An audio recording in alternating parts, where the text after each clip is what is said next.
सच्चिदानंदरूपाय विश्वोपत्यादिहेतवे तापत्रय विनाशाय श्री कृष्णाय वयं नमः। भगवान, मैं आपको प्रणाम करता हूँ। मुझे तीनों तापों से दूर करिए, मेरे कष्टों को दूर करिए। भगवत भक्तों, पुनः आज चर्चा, एक ही काम, भगवत भक्ति की चर्चा करना। श्रीमद् भागवत का कोई उदाहरण लेकर के, कोई श्लोक लेकर के आगे चर्चा हो, ऐसा मेरा कर्म निहित है। मैंने भी अपना ये लक्ष्य बनाया है कि हर समय मैं कोशिश करता रहूं कि भगवान का ध्यान होता रहे।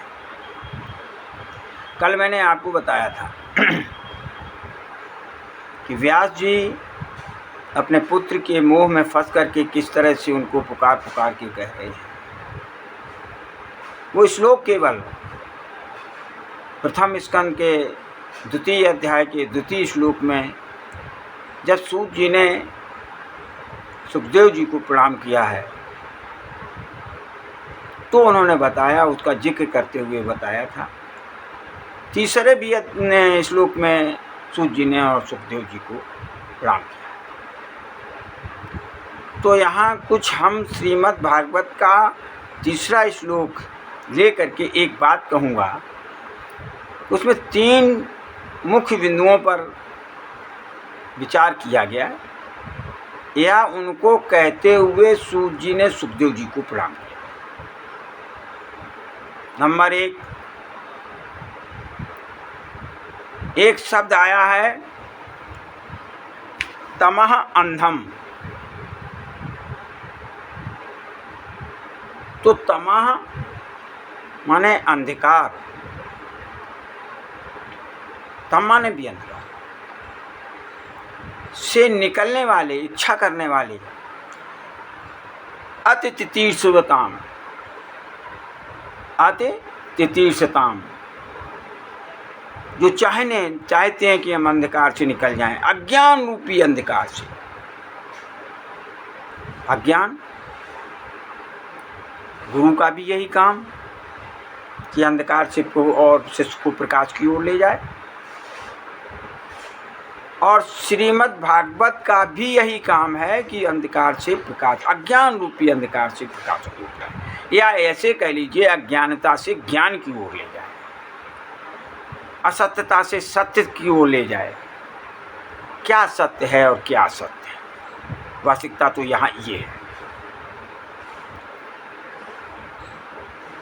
और श्रुति सारम, वेद शास्त्रों का सार। तो श्रीमद् भागवत के सुखदेव जी के प्रणाम के संदर्भ में सूत जी कहते हैं कि श्रीमद् भागवत जिन्होंने सुनाई है वो उनको श्रीमद् भागवत के लिए उन्होंने कहा है कि जो है ये अज्ञानता से ज्ञान की ओर ले जाती है, अंधकार से प्रकाश की ओर ले जाती है। और संपूर्ण वेद शास्त्रों का सार भी श्रीमद् भागवत में ही है। श्रीमद् भागवत में संपूर्ण वेद शास्त्रों का सार है। कल एक संत ने चर्चा में कहा, बहुत अच्छा लगा, कि श्रीमद् भागवत और रामायण हमारे यहाँ 2 ऐसे ग्रंथ हैं जिसमें वेदों का कथन, शास्त्रों का कथन, स्मृतियों का कथन, पुराणों का कथन, ये जितने भी कथन हैं महापुरुषों के द्वारा जो कहे गए हैं, उपनिषदों का कथन, ये सब इनमें समाहित है। सार रूप में, सब मक्खन के रूप में इनसे निकाल करके श्रीमद् भागवत और रामायण में समाहित कर दिया गया है। और मैंने पहले भी कहा कि साकार ब्रह्म से निराकार की ओर ले जाने वाला ये श्रीमद् भागवत है। और दूसरा है आध्यात्म दीपम। ये श्रीमद् भागवत दीप के समान है, दीप है जो अध्यात्म को प्रदर्शित करता है, आपको आध्यात्म तक ले जाने का प्रयास करता है या प्रकाश देता है। तो आध्यात्म दीपम, मैं इसी पर बस केवल चर्चा करना चाहता हूँ कि ये श्लोक, तीसरा नंबर श्लोक केवल ये कहता है, ये